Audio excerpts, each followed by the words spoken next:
Hi guys! Ano nga ba ang maganda? Magpapapasok tayo ng customer sa ating tindahan o sa labas lamang ating mga customer?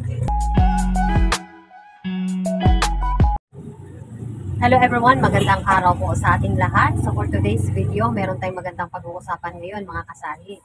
Kasi nga po, dito sa amin, dalawa na ang nabiktima dito sa mga kakaibang tao. So, dalawang tindahan na ang nangyayari dito sa amin. So, gusto kong i-share ito sa inyo para maging aware din kayo.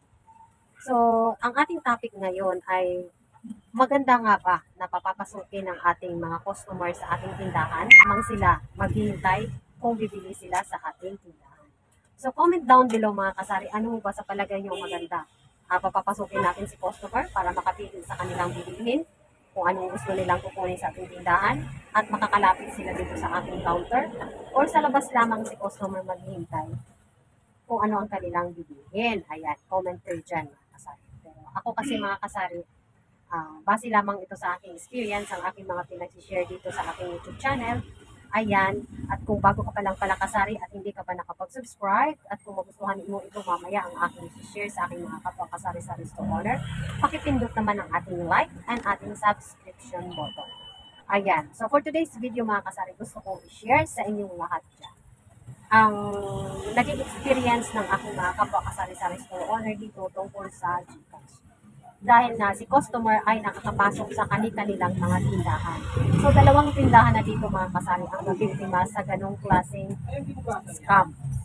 So, ngayon mga kasari ganito, kasi nga si customer nakakapasok, pipili sila kung ano gusto nilang bibilihin, and then magpapa-counter sila sa sari-sari store owner.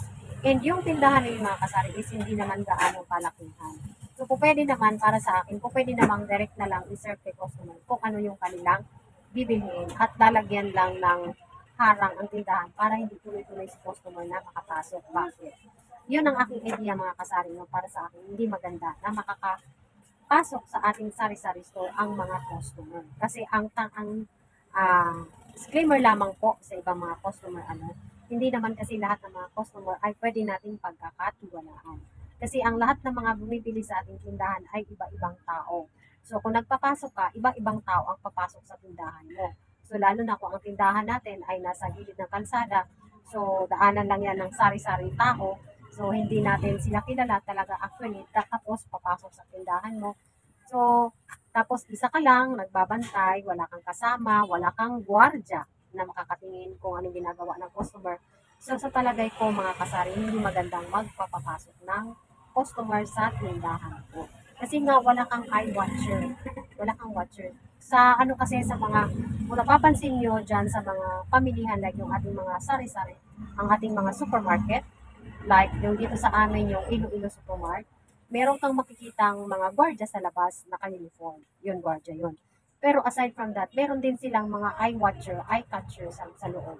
Kung meron bang nagsha-shoplift, meron bang kumukuha sa mga paninda nila, nilalagay na lang direct sa bag na hindi na dumadaan sa counter, meron yun mga kasaring pansinin nyo. Hindi sila naka-uniform. May mga bayad ang mga yan, may pumapasok yan araw-araw. So, nag-iikot yan, lumilibot yan, nag-iikot sa buong supermarket kung sino yung mga kakaibang customer na pumapasok na may planong hindi maganda sa kanilang mga paninda. So, yun maganda mga kasari, kung isa kang, let's say, grocery store na talaga, na malaki na ang tindahan mo at kaya mo nang magpapasahod ng magiging na tumitingin sa mga tao na pumapasok sa tindahan mo ay okay. Tapos meron kang gwardiya dyan na tumitingin sa bawat customer na pumapasok sa loob ng tindahan mo. Okay yun mga kasari mo. Magpapapasok ka ng mga mamimili mo sa tindahan mo. Pero kapag ang tindahan mo naman ay hindi naman gaano kalakihan at kaya mo naman na iabot lang kay customer ang mga bibili nila, much better mga kasari, mas magandang idea na iabot na lang. Kasi nakita mo naman sa ibang mga maliliit na tindahan, meron nga lang silang butas na ganyan, kaliit, naka-square, tapos iaabot ng kay customer kung anong bibili nila. Ayun. So yun ay safe. Safe yun mga kasari, no? Tapos kung speaking of safe, kung meron ka pang mga transaksyon na ginagawa sa GCash mo, hindi makikita ni customer kung anong pinagpipindot mo. Putol tayo dahil merong bumibili. So saan na ba tayo doon? So continue ko na lang ito. So yun mga kasari, no, merong talaga mga disadvantage kung magpapapasok tayo ng customer sa ating tindahan kapag ikaw ay nag-iisa lang at walang tumitingin sa bawat customer na pumapasok sa iyong tindahan. Ayan. Lalo na kasi kapag ikaw ay may gumagawa ka ng mga transaksyon sa GCash, medyo masela na proseso mga kasari dahil hindi dapat talaga na makikita kung anong ginagawa mo sa cellphone mo. Kasi kung meron kang mga transaksyon at meron mga masisira na numbers na dapat ikaw lang ang nakakaalam, tapos may pumapasok na mga customer sa tindahan mo, may sa likuran, hindi mo alam, may kasi tumitingin kunwari, pero ang mata niya ay tumitingin sa nagpa-process ka sa cellphone mo. Ibig sabihin, may ginagawa ka sa cellphone mo, tapos may dumadaan na customer sa paligid.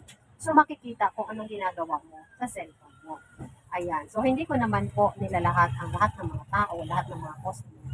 So, dahil lang sa meron kasing mga nangyari dito sa amin na yun ang naging disadvantage sa pagpapapasok ng customer sa tindahan.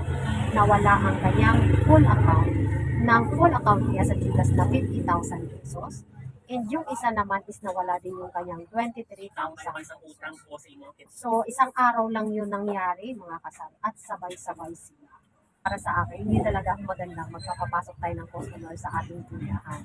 Pero kung meron tayong ilagay na put-up dyan na gwardiya, meron tayong mga ibang kasama sa tindahan natin na pwedeng makatingin sa mga pumapasok sa tindahan, okay rin naman yun kasi hindi ka na rin napapagod. Yun naman ang advantage sa iyo.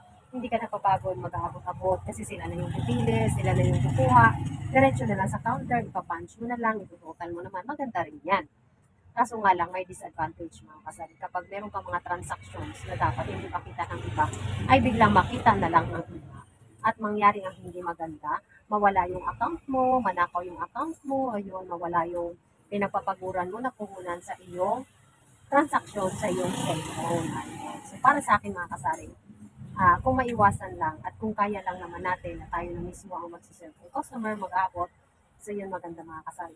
Ngayon ang nangyari sa dalawang tindahan na yun, pinalagyan nila ng steel matting ng screen, pinalagyan nila ng glass sa harap para maharangan na lang ang harap at hindi na makapasok sa customer.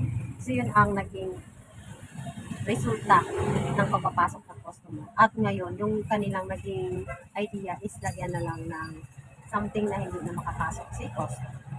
So yun yung aking share ngayong araw mga kasari. Sana may natutunan ng aking mga kapwa kasari sa restaurant dyan para maging aware at hindi mangyari sa atin ang nangyari sa iba.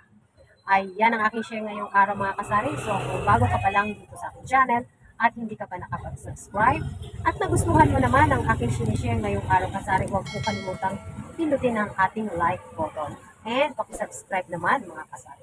Thank you so much guys for watching and see you again on the next one. Bye!